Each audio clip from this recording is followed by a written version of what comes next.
됐는데 우리가 싸워서 윤석열, 김건희를 감옥에 보내고 우리 모두가 힘을 합쳐서 정권 교체를 했습니다. 그래서 이재명 대통령을 조국 혁신당의 후보로 밀고 싸웠습니다. 민주당보다 더 열심히 대선에서 운동을 했습니다. 이재명 대통령 당선되셨죠?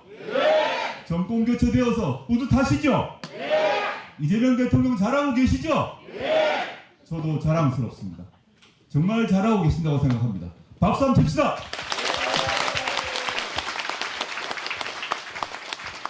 저도 이재명 대통령 참 잘하고 계시고 내치 외치 참 잘하십니다. 한번 상상을 해보십시오. 윤석열이 탄핵이 안 됐다면 지금 대통령이 누굽니까?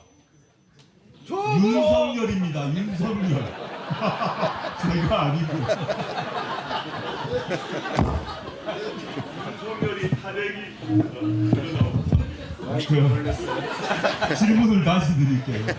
윤석열이 탄핵이 안 됐다면 지금 대통령이 누굽니까? 영부인이 누굽니까? 이 지금 연말연시 마음이 어떻겠습니까? 끔찍하겠죠? 그래서 우리 모두 행복합니다. 그렇지만 남아있는 게 있습니다. 첫 두 가지 말씀드리겠습니다.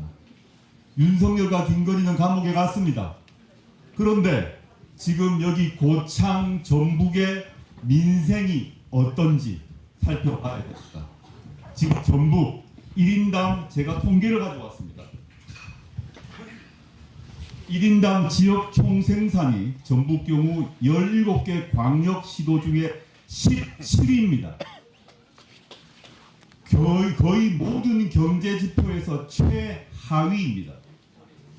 재정자립도 23.5%로 전국 17개 시도 중에서 꼴찌입니다.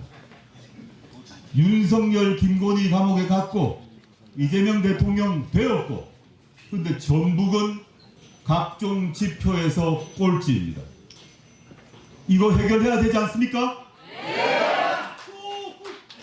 오랫동안 우리 유기상 군수님이 35년 말씀하셨습니다만 35년 동안 이 전북 지역을 지배했던 정당, 정치 세력은 어디입니까? 민주당입니다. 전 민주당 존중하고 민주당에 존경하는 정치인들 많고 선후배 동지들 많습니다. 근데 35년간 전북 정치를 책임져 왔던 정당은 민주당입니다. 조국혁신당이 아닙니다. 35년간 민주당이 지역 정치를 책임졌는데 전북이 1인당 지역 총생산에서 꼴찌가 되도록 만든 책임은 어디에 있습니까? 민주당에 있죠. 민주당과 앞으로 이재명 정부의 성공을 위해서 내란 세력을 완전히 척결하기 위해서 끝까지 연대할 것입니다. 그렇지만 전북 발전을 위해서는 제가 어떻게 해야 되겠습니까? 경쟁해야 합니다. 조국 혁신당이 윤석열 탄핵과 내란 척결을 위해서 싸웠던 결기와 의지만큼 그 정도의 각오를 가지고 전북 꼴찌 17등 꼴찌를 벗어나기 위해서 저는 가장 앞장서서 싸울 것입니다.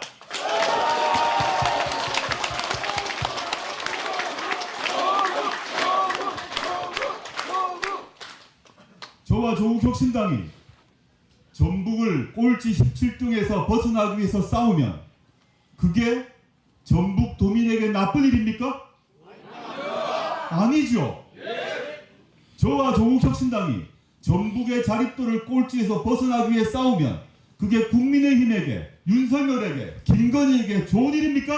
아닙니다. 좋은 일이 아니죠. 누구에게 좋은 일입니까? 전북 도민에게 좋은 일이죠. 그렇지 아니하고 저희가 경쟁을 포기하고 지금까지 35년간 이 지역 정치를 책임진 저 민주당에게 알아서 하세요 하면 알아서 될 것입니까? 아닙니다. 저희가 뛰어들어서 열심히 싸우고 경쟁을 해야 민주당도 정신을 차릴 것입니다.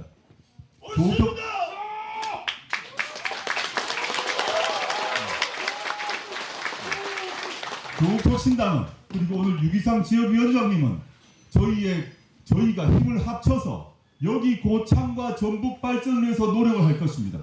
그 노력을 할 때 저나 유기창 위원장님이 고창에 해되는 일을 하겠습니까? 전북에 해가 되는 일을 하겠습니까? 김건희 좋은 일 하겠습니까? 윤석열 좋은 일 하겠습니까? 그런 일은 절대 없습니다. 그렇지 않겠습니까? 모든 걸 떠나서 저 개인이 윤석열 때문에 감옥 간 제가 윤석열 김건희 좋은 일 시키겠습니까? 걱정하지 마십시오.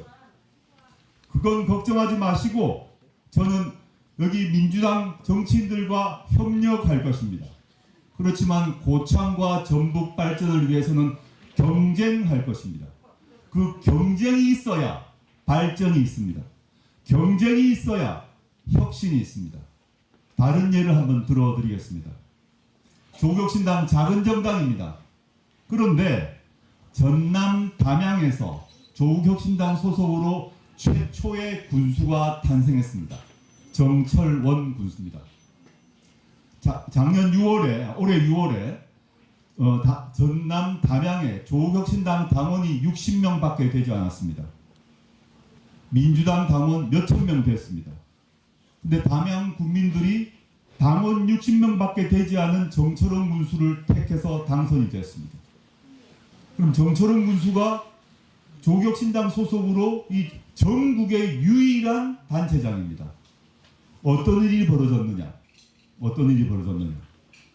전남 담양 군수가 조국혁신당 후보가 되고 당선이 되고 조국혁신당 국회의원 12명이 전력을 다해 뛰어서 예산 확보를 전남에서 2, 3등 만들었습니다. 여기 고창에 왜 당대표인 저를 포함해서 최고위원, 사무총장, 또 강경석 의원 등이 왜 왔겠습니까? 고창을 바꿔보겠다는 것입니다.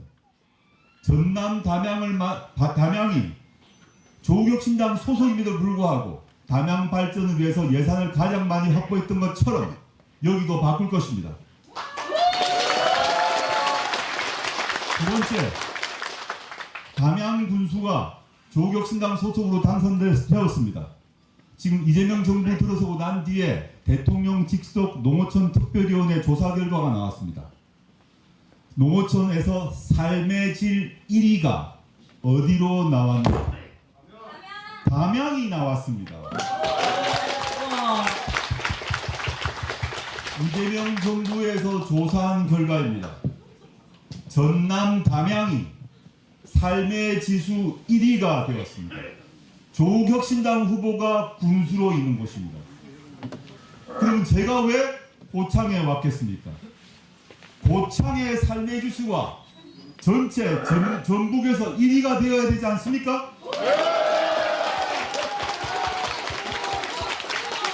저와 조국혁신당 그리고 유기상 위원장께서 전북의 삶의 지수가 1위가 되도록 노력하고 경쟁하는 것이 전북에 나쁩니까? 절대 나쁘지 않습니다. 존경하는 당원 동지 여러분, 그리고 또 시민 여러분, 조국혁신당 할 말 할 것입니다. 할 일 할 것입니다. 허튼 소리 하지 않겠습니다. 하겠다 하면 하겠습니다.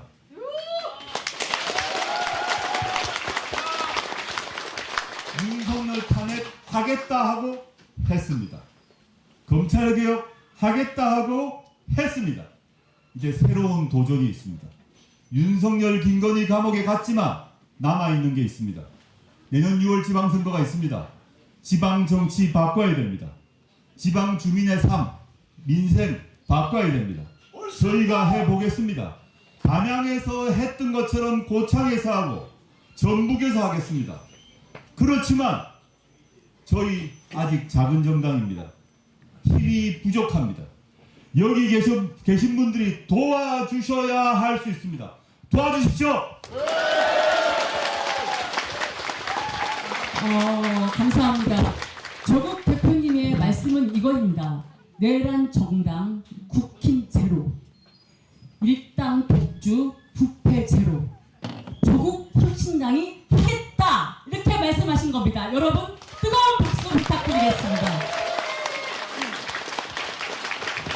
네, 저희가 지금 이렇게 열기 속에 모인 것은 조국 혁신당의 정책 설명회를 듣기 위함입니다. 우리가 새로운 아젠다를 지금 현재 가지고 있습니다. 제7공화국 사회권 선진국으로 가기 위한 것입니다.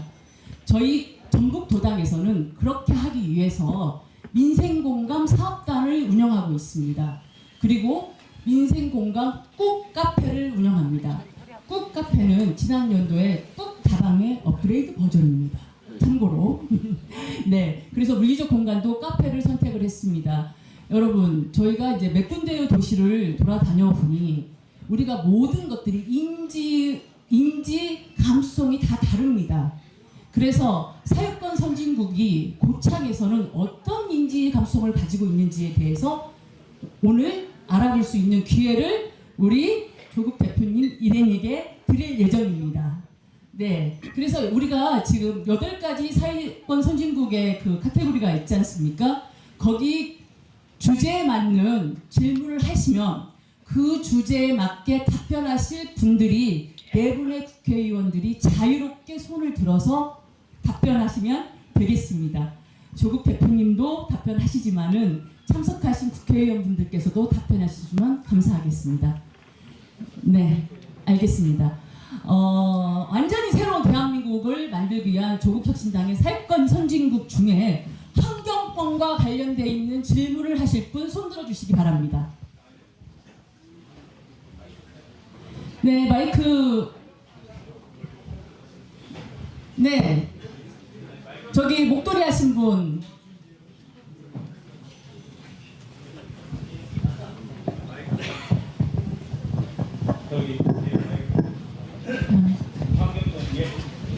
환경권과 관련되어 있는 질문 준비하신 분 계십니까?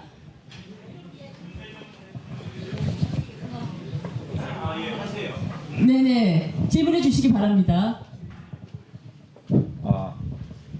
조국 대표님 이렇게 뵙게 돼서 너무 반갑습니다. 그리고 김어준과 매불쇼에 자주 뵀던 분들에게 실제로 만나니까 너무 반갑습니다.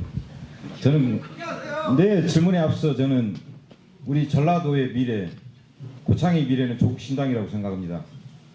우리 전라도는 참다운 민주당은 전라도를 벗어난 민주당이 진짜 민주당이고 지금 현재 우리 전라남북도에 있는 민주당은 가짜라고 생각합니다. 그래서 우리의 미래는 조국 신당이다. 이걸 말씀드리고 싶습니다. 자, 그리고 질문에 제가 환경에 대해서 우리 지역의 현안에 대해서 질문 하나 드리겠습니다. 우리 갯벌은 세계 유네스코에서 인정한 생태학적으로 매우 중요한 곳입니다. 그 갯벌에 기대어 바지락, 염전, 지역 주민의 생계를 유지하는 중요한 곳입니다. 그 갯벌은 우리 지구상에서 그 어떤 것보다 풍부한 미네랄과 탄소 감소에 중요하다는 게 과학적으로 입증이 되었습니다. 그 좋은 환경으로 국내 명품 염전, 고창 소금이 있습니다. 또한 수많은 보호종 동식물들이 공존하는 곳입니다. 그런데 현 군수는 지역 경제 활성화 명분과 개발 논리로 염전을 없애고 환경을 파괴하고 있습니다. 또한 시골 중의 시골인 이 고창에 고창 CC 골프장이 있으며 골프장 사업은 생존의 기로에 놓인 사양 사업입니다. 이런 곳에 통일교 용평 리조트를 시작으로 어느 순간 골프장 사업까지 추진 중이며 용평 리조트를 분양하기 위한 기획부동산 사업이 아닌가 싶습니다. 또한 군 재정이 투입된다는 특혜성 얘기도 나오며 지금 1년째 공사 차량으로 지역 주민들 안전과 생활이 위협받고 있으며 관리 감독 주체인 고창군 행정은 손을 놓은 상태입니다. 이에 대한 의견을 듣고 싶습니다. 감사합니다. 네, 유네스코가 지정한 고창 갯벌과 관련된 질문인 것 같습니다. 네. 지금 요 고창 갯벌 염전 지키기 시민연대 그 포스터를 잘 받았고요. 요건 제가 지금 나중에 읽어보겠습니다만은 지금 관련하신 말씀 저도 그 중앙당에서 듣고 있습니다. 제가 짧게 말씀드리고 우리 그 지역위원장님께 마이크를 넘겨야 될 것 같은데 요즘에 통일교 얘기 많이 있는 걸 아시죠? 누가 통일교 천정궁에 갔다, 돈을 누가 얼마 받았다 다 아시죠? 소문난 거. 나경원 그 의원은 통일교 갔니? 갔어? 물어도 안 갔, 말을 안 하더니 드디어 가긴 갔는데 천정궁인지는 모르겠다 이렇게 어제 답을 하더군요. 통일교 시설에는 갔는데 천정궁인지는 모르겠다라고 하더라고요. 이 말씀을 왜 드리냐 하면 아까 질문자께서 얘기를 하셨던 것 같은데 우리 유기상 위원장께서 과거 갯벌을 만들어 놓으시고 염전 만들어 놓으는데 거기를 통일교에서 골프장 만든다는 소문이 서울까지 들려왔습니다. 이게 전 확인하고 싶은데 통일교 관련 재단에서 거기다가 골프장을 짓는다고 하는데 누가 추진을 하는지 잘 모르겠습니다. 제가 그 추진한 사람이 있다는 그분에게 묻고 싶은 게 있어요. 천정궁 갔어요? 천정궁 간 거 아니야? 라고 묻고 싶습니다. 누가 추진한지는 모르겠습니다만은 이 문제가 심각한 문제라고 생각이 들고요. 지금 보내주신 요거는 제가 꼭 보고 말씀드리고 일단 우리 유기상 위원장님께 마이크를 넘기겠습니다. 문구가 가깝죠. 예, 어쨌든 국민들 걱정 끼쳐드려서 죄송합니다. 고창을 사랑하시는 우리 시민들 정말 가슴 아프게 해서 죄송합니다. 제가 죄인입니다. 후임을 제가 잘못 선정을 해놔서 이런 희한한 경우를 봅니다. 지금 우리나라 새만금도 해수유통을 하자고 하잖아요. 그 유명한 정주영 방조제도 해수유통을 하자고 그러고 지금 네덜란드 방조제 원조 국가에서도 해수유통을 합니다. 시대적 사명, 시대적 흐름이 막힌 방조제를 터서 바닷물을 유통시키자는 시대에 세계 자연유산인 우리 고창 갯벌 희귀한 자원입니다. 멸종위기 조류들이 서식하고 쉐니어라고는 세계에서 독특한 갯벌이 형성된 우리 세계 자연유산을 깨고 세계에서 가장 미네랄이 많은 고창 소금 그 천일염은 고창의 역사입니다. 선운사의 창건 설화가 바로 소금의 역사고 앞으로 고창 염전은 세계적 희귀자원입니다. 이렇게 미네랄이 많은 염전 이런 소금 만들 데가 없습니다. 이번 추석 선물에 이재명 대통령 선물로 고창 구운 소금 들어간 거 다 아시죠? 세계적인 대형 유통점에 고창 소금이 들어간 거 다 아시죠? 이렇게 영원한 지속 가능한 산업을 버리고 염전에다가 통일교 골프장을 짓는다는 것은 저는 용서할 수가 없습니다. 국민들이 용서하지 않으실 거 생각합니다. 감사합니다. 네. 갯벌에 추진되고 있는 골프장이 통일교와 연관되어 있다라는 의심을 주셨습니다. 그리고 또 특검이 양대 정당 다 소속이 되어 있기 때문에 특검을 추천할 수 있는 정당은 우리 조국혁신당밖에 없습니다. 우리 조국혁신당에서 통일교 특검을 통해서 고창의 문제도 알아보실 수 있을 거라고 생각됩니다. 여러분. 네. 다음은 저희 주거 돌봄권에 대한 말씀을 좀 나누겠습니다. 질문하실 분 손들어 주시겠습니까? 환경에 대해서 하나 질문하고 싶습니다. 네, 저희가 오늘 이렇게 하도록 하겠습니다. 굉장히 한정된 시간을 가지고 있습니다. 그래서 질문만을 30초에서 1분, 답변은 3분에서 4분 정도로 해서 많은 분들이 질문할 수 있도록 그렇게 하겠습니다. 의견을 주실 분들은 우리 홈페이지 게시판에 활짝 열려 있으니 그쪽에 이용해 주시기 바랍니다. 알겠습니다. 다음에 또 주거 돌봄권에 저 여자분께서 네, 반갑습니다. 저는 60세 안혜자입니다. 조국 대표님, 국민만을 바라보는 대표님 발걸음이 항상 힘차길 바라고 저희 고창군은 고창 국민 바라기 유기상 위원장님이 계십니다. 두 분의 발걸음이 힘차길 바라면서 두 가지 질의를 하겠습니다. 첫 번째는 저희 시골에 가면은 어르신들과 그리고 젊은 분들은 안 계시고 빈집만 많이 있습니다. 그런데 어르신들에 대한 우리 그 정책은 한 10년 전이나 지금이나 거의 비슷하다고 생각을 하거든요. 그런데 이분들은 연세가 들면서 훨씬 더 수명은 연장이 되어가고 있는데 이분들에 대한 우리 조국혁신당의 정책은 어떤 것이 있는지, 그리고 또 하나는 귀농 기초원인들이 그 빈집을 그 주거 환경을 잘 활용할 수 있는 방법들은 혹시 없는지, 제도적으로 그 주인분들이 그 집을 팔지 않으면은 국가에서 어떻게 할 수 있는 방법이 없는데 우리가 지금 혹시 거기에 대한 방안은 있는지 두 가지 질의를 드립니다. 감사합니다. 돌봄과 주거권에 관련된 질문의 답변은 제가 생각하기에는 우리 정춘생 국회의원님이 하시면 어떨까 싶습니다. 네네. 예, 안녕하십니까. 전북의 며느리 정춘생입니다. 주거 돌봄 구체적으로 말씀을 드리기 전에요. 제가 전북 상황 관련해서 말씀을 드리면, 전북이 굉장히 훌륭한 정치인들을 많이 배출하셨어요. 맞죠? 총리만 해도 우리가 기억하는 분이 몇 분입니까? 정세균 총리, 그리고 김홍기 국회의장, 정세균 국회의장도 벌써 두 분이나 배출하셨고, 총리도 정세균 총리뿐만 아니라 한덕수도 전북 출신이라면서요. 그런데 제가 그 시댁이 원래 시아버지가 정읍 출신이세요. 근데 맨날 하시는 말씀이 정읍은 수십 년 전이나 지금이나 똑같다. 하나도 안 변했다. 하나도 발전 안 했다. 또 작은 아버지들은 여기 살고 계신데 그 말씀은 뭐냐면 그동안 경쟁이 하나도 없었던 거예요. 그러니까 정치인들이 힘이 없어서가 아니라 경쟁이 없었기 때문에 발전이 안 됐던 겁니다.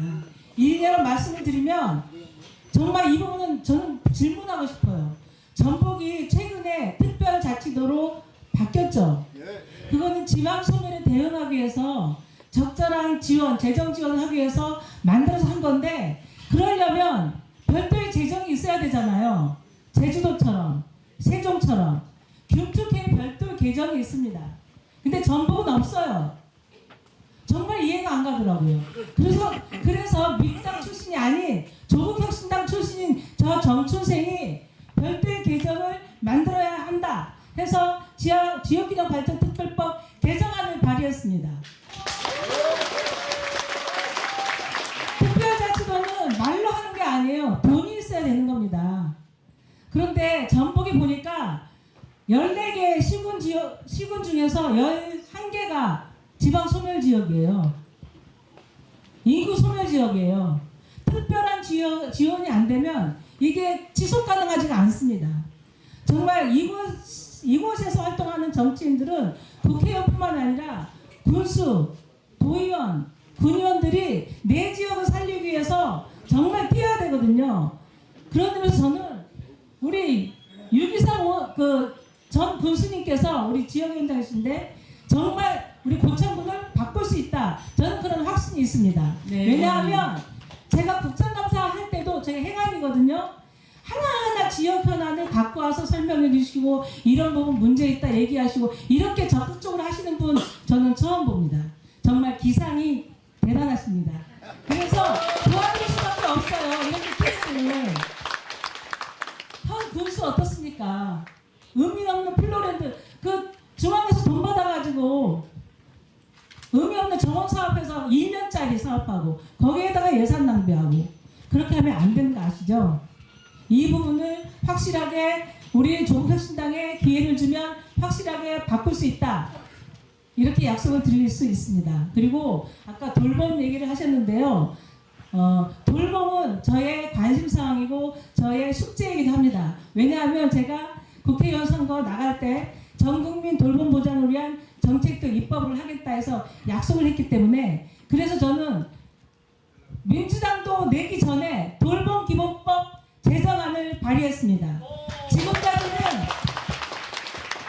영유아 보육법, 유아교육법 각각의 대상별 돌봄 정책은 조금씩 발전해 왔어요. 하지만 돌봄이 우리 국민 모두의 권리이고 책무이고 이런 법이 없었습니다.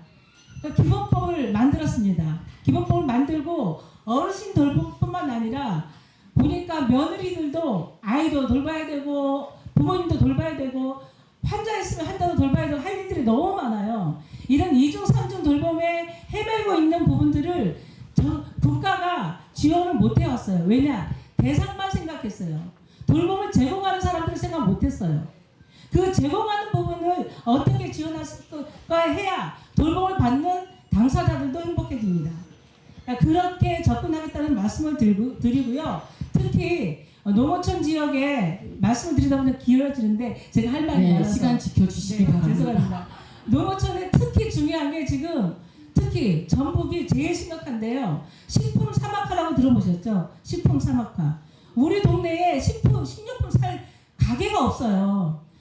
수십 년 전이면 그래도 시장이라도 가는데 그 수십 년 후에 어르신들이 다 노인네가 됐는데 그 보행기 없으면 그 보행 보조기라고 하나요? 없으면 어디 움직이지 못하는데 어떻게 저 멀리 있는 시장까지 가겠습니까? 그거는 군에서 지원을 해야 되는 거예요. 도에서 지원을 해야 됩니다. 이동식 슈퍼 이런 거 해야 됩니다. 가면서 건강은 어떠신지 의료 등록 서비스까지 할 수 있도록 그런 정책을 해야 됩니다. 그것을 우리 6.23 우리 위원장님과 함께 준비하겠습니다. 이상입니다. 내년 3월이면은 통합 돌봄 시스템이 작동합니다. 근데 고창군에서는 지금 현재 조례 지정이나 모든 준비가 안 돼 있다고 합니다. 군수님으로 만약에 우리 후보님이 되신다면은 그런 모든 절차들이 완벽하게 진행돼서 염려들을 다 놓으실 수 있을 거라고 생각됩니다. 다음은 노동교육권 질문하실 분 계신가요? 네네. 반갑습니다. 한반도 첫수 고창에 오신 조국 대표님 반갑습니다. 오늘 계기로 더욱더 건강하시고 가실 때 온천욕 하시면 게르마늄 온천 끝내줍니다. 자, 사회자님께서 1분 동안에 질문을 하겠는데 다소 생소한 질문이 되겠습니다. 저희 고창군은 예로부터 훌륭한 농군입니다. 6.23 군 위원장님께서 군수로 재직하셨을 때 농업수석국을 만들어서 대한민국 최고가는 농군을 만들고자 하셨습니다. 그래서 이번 정부에서 농축산식품부와 고용노동부에서 관할하는 외국인 농업 계절자 문제가 제가 볼 때는 많이 잘못되었고 탁상행정의 산실이라 해서 이 시간을 통해서 말씀드립니다. 지금 고창은 초고령 사회를 달려가고 있습니다. 안타깝게. 가장 중요한 게 인력 문제입니다. 그래서 외국에서 동남아에서 외국인 계절 근로자 들어오는데 뭐가 잘못됐냐면은 지금 고용노동부에서는 계절 근로자를 고용인이 한 달 30일에서 19일간을 임금을 주는 형태를 고집하고 있습니다. 그래서 5개월 플러스 성실 근로자 3개월 하면 8개월을 쓰는데 고창군은 농군이만큼 300명의 고용인이 외국인 근로자를 고용하고 있습니다. 그런데 형평이 안 맞는 것이 30에서 19일을 쓰는 인구가 농한기와 농번기를 비교해보면 농한기 때는 필요가 없습니다. 그래서 다른 곳에 그 인구를 주면은 거주지 이탈로 벌금을 냅니다. 저도 400만 원이라는 벌금을 냈습니다. 제가 저 하나로 끝내고 다음에 후속타로 또 다른 일이 없도록 당부했는데 자그마치 그 이후로 30여 사람이서 지금 몇억 대 벌금 범칙금을 내고 있습니다. 제가 말씀드리고자 하는 질문은 여기에 뚜렷한 어떤 정부 차원에서 해결책이 들어서야 된다고 봅니다. 아니면 저와 같은 사람들이 많이 늘어서 고창군에 농업 인력 외국 근로자를 들여오는데 어려움이 많다고 생각됩니다. 그래서 질문 드렸습니다. 이 질문은 외국인 노동자와 관련된 질문입니다. 신영식 우리 최고위원님께서 부탁드리겠습니다. 네, 참 어려운 문제입니다. 제가 작년에 곡성에서 2달 살면서 선거운동을 했었는데요. 진입 구조가 이상해요. 살펴보니까 거기가 계절 근로자들 살던 곳이었고 뭐가 이상하냐면 바깥에 큰 배를 누를 수 있고 빠져나갈 수 있는 문이 하나 더 있는 그런 집에서 제가 2달을 살았었어요. 근데 제가 세세한 정책은 사실은 잘 모릅니다. 근데 문제는 뭐냐면요, 이주노동자들을 관리하는 주체가 대한민국에 통일된 주체가 없습니다. 법무부에서는 인력 숫자만 정하나 뭐 이렇고요. 그 다음에 농 쪽에서 하는 데가 있고 지방자치단체에서 하는 데가 있고 고용노동부에서 하는 쪽이 있고 해가지고 이 문제를 해결할 수 있는 정부의 책임 주체 자체가 없어요. 근데 이주 노동자 없이 농사도 못 짓지만 사실 중소기업들도 안 돌아갑니다. 현실이 그렇습니다. 현실이 그런데 이전에 그 한동훈 뭐 했어요? 가서 자기들 무슨 필리핀 가수들 콘서트 하는데 가서 그냥 무작정 때려잡았죠? 농민들 무작정 때려잡아가지고 농업 이주 노동자들, 계절 노동자들 못 쓰게 해서 공무원들 퇴근한 금요일 밤부터 월요일 새벽까지 일시키고 그랬다고요. 네. 이게 그냥 실적 위주의 단속 위주의 이주 노동자 정책이었던 것 때문입니다. 더군다나 사실 이것 때문에 지금 실은 골머리를 앓고 정부에서도 어떻게 해야 될지 모르겠는데 미국이 우리 약점 잡아가지고 막 뭐 들어오는데 염전 노동, 그 다음에 긴 양식 노동, 이거를 전부 다 노예 노동이다라고 해가지고 그걸 가지고 관세 협상이나 그 통상 협상의 압력의 수단으로 하고 있습니다. 물론 우리도 바꿔야 될 게 있습니다. 그런데 이것 자체를 논의할 수 있는 정부 주체가 없습니다. 정부에서 전체적으로 농업노동, 그 다음에 중소기업 노동, 또 결혼 이민자도 있고 하잖아요. 그냥 다문화라는 말로 예쁜 말로 표장할 것이 아니라 있는 그대로 인정을 하고 그 가운데 정부가 일관된 정책을 세워야 됩니다. 그렇지 않으면 지방자치단체에서만 해결할 수가 없어요. 제가 이 문제를 들여다보니까. 그리고 그 농림부에서만 해결도 못해요. 법무부에서는 더 못해요. 그냥 무식하게 인력 배정, 숫자 배정하는 거 말고는 못해요. 그러니까 한동훈이 그거 가지고 인기 끌려고만 했던 거 아닙니까? 그래서 저는 이 문제를 그 사실은 보면 케이스마다 다 다르거든요. 어디서 문제가 걸리는지. 그 농한계에는 딴 데 가서 일할 수 있게 해주자 이런 거 아닙니까? 안 그러면은 뭐 거주지 이탈돼가지고 과태료 많이 물게 되니까. 사실 그들도 일하고 싶어 할 겁니다. 농한기 때. 예. 당연하게도 그러는 고용인과 피고용인이 다 그 합리적으로 조정할 수 있는 여지가 있음에도 불구하고 현실을 벗어난 규제만 일삼고 있는 거 아니냐. 그리고 또 그쪽에서 오는 분들도 브로커들한테 돈 너무 많이 뜯겨요. 그 국내 자기 나라 브로커들한테. 이런 것까지를 좀 포괄해서 저는 우선 그게 총리실 산하든 아니면 법무부 외국인 이주 정책본부든 옛날 출입국관리소 이쪽이든 간에 이주 노동자 정책을 총괄하는 중앙부처가 먼저 생겨야 됩니다. 그 이전에는 지자체와 해당 부처가 그 농림부나 이렇게 해당 부처가 지금 말씀하신 부분들을 하나하나 합리적으로 해결할 방안을 찾아가겠다. 저희들도 열심히 노력하고요. 또 차규근 의원님이 그 예전 말로 출입국 본부장이셨잖아요. 그래서 이런 국경관리나 이런 부분은 워낙 잘 하고 계시기 때문에 곡선에서도 그런 문제를 해결한 바가 좀 있었습니다. 그래서 이것들은 구체적으로 해결할 건 구체적으로 해결하되 근본적으로는 우리나라 이주 노동자 정책을 총괄하는 부처 자체가 좀 있어야 됩니다. 이게 근본적으로 해결할 수 있는 길이라고 생각합니다. 예. 네, 외국인 문제를 구체적으로 해결할 수 있는 정부 주체를 만들 수 있도록 우리가 조국혁신당에 힘을 좀 실어드리는 게 어떨까요? 네, 어떤 일이든지 외국인 노동자 때문에 외국인 노동자가 안 계시면 일이 안 되는 이 농촌 지역은 그러므로 젊은이들이 다 떠나고 있습니다. 그래서 그 노동권은 다시 교육권과도 연결이 됩니다. 시골에 폐교가 많이 늘어나고 있는데 제가 질문 하나 드릴까요, 강백수 의원님? 작은 학교 폐교 문제를 어떻게 해결할 수 있을까요? 갑자기 쑥 들어오시나. 네, 저는 교육 분야에 오래 있었습니다. 그리고 전북에서 태어나고 전북에서 이제 대학 교수로 오래 있었기 때문에 전북에 실제로 관심이 많죠. 여기 고창의 교육을 먼저 한번 말씀을 좀 드려보면 아까 우리 신장식 의원님 말씀하신 것처럼 이제 대학교나 이제 그런 큰 대학교에서조차도 유입되는 외국인 학생이 없으면 지역이 살기가 어렵고요. 교육이 또 제대로 자리를 잡아야 그 지역이 또 살아나는 것입니다. 근데 이제 폐교하는 상황까지 이르렀는데 실제로 서울도 폐교하는 사례가 지금 속속 드러나고 있거든요.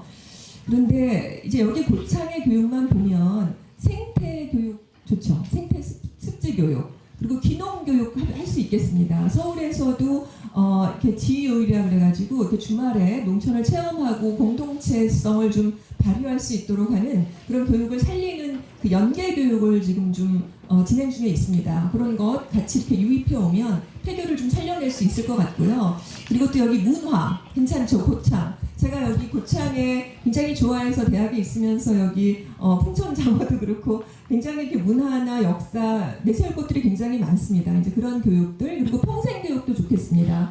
학생들만이 아니라 이렇게 중장년층 인생 2모작, 3모작 해야 되지 않겠습니까? 이제 그런 교육들을 할 수 있는 토대들을 또 이렇게 폐교를 활용해서 만들 수 있겠습니다. 함께 노력하겠습니다. 네, 정말 폐교되지 않도록 특성화 교육 실시하겠다라는 강경수 의원님의 답변이셨습니다.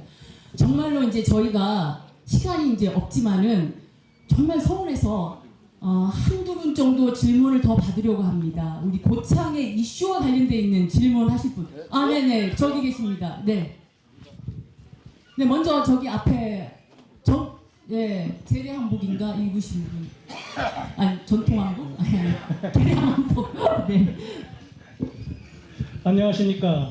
저는 고창군 송전탑 건설 반대 대책위원장을 맡고 있습니다.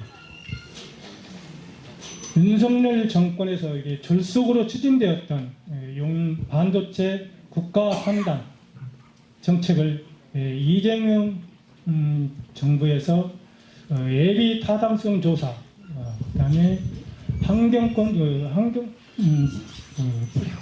조사 등을 면제받은 상태입니다. 이 용인 반도체 산단을 연속적으로 계속 간다는 것은 다른 정책은 어찌 되었는지 모르지만 저는 내란의 연속성으로 보고 있습니다. 그래서 저는 이 지역의 균형 발전과 지역 생존권을 위해서 지역에서 생산되는 에너지는 지역에서 소비되어야 된다는 지산 지소를 주장하는 사람입니다. 그래서 대표님께서는 이 지산 지소에 대해서 어떻게 생각하고 계시는지, 또한 도시와 농촌이 함께 살아갈 수 있는 미래의 대한민국 에너지 정책 어떻게 하실 수 있는가에 답 듣고 싶습니다. 감사합니다. 대표님. 네. 지금 말씀하신 그 송전탑 문제, 특히 반도체 산단 설치를 용인에 하면서 지금 에너지를 만드는 쪽은 예컨대 뭐 영광 같은 데서 용인으로 가려면 송전탑을 설치해야 되지 않습니까? 이게 이제 논란이 되고 있는데, 이 문제 전문가는 사실은 오늘 오지 않았습니다만은 영광 출신의 저희 당의 서왕진 원내대표입니다. 그분이 제일 전문가고 며칠 전 기억납니다만은 지금 송전단 설치 반대 시위를 국회 앞에서 한 바 있습니다. 조국신당 포함해서 서왕진 원내대표가 대표로서 했고요. 지금 일단 용인의 반도체 국가 산단을 만들겠다는 결정이 나 있지 않습니까? 그러다 보니까 전기를 끌어당겨야 되는 와전 상황이 돼서 송전탑 설치를 하기 위해서 각 송전탑이 있는 과정 모두에서 환경 파괴가 일어날 것이라는 우려가 있는 것이죠. 그래서 최근에 그 송전탑이 설치되는 경로에 계신 모든 지역 주민들이 반대를 하고 있는 걸 알고 있습니다. 여기도 마찬가지죠. 곡성도 반대를 하고 있더라고요. 그래서 저는 최근에 제가 들은 거는 기존 결정은 그러한데 이재명 정부에서도 이 그 반도체 국가 산단 위치를 옮길 것 같습니다. 그래서 지금 말씀하셨던 지역에서 만들어진 에너지가 그 지역에 있어야 된다는 말씀하신 것처럼 이 산단의 에너지가 많이 든단 말이죠. 그러면 그걸 용인에 둘 게 아니라 에너지를 가장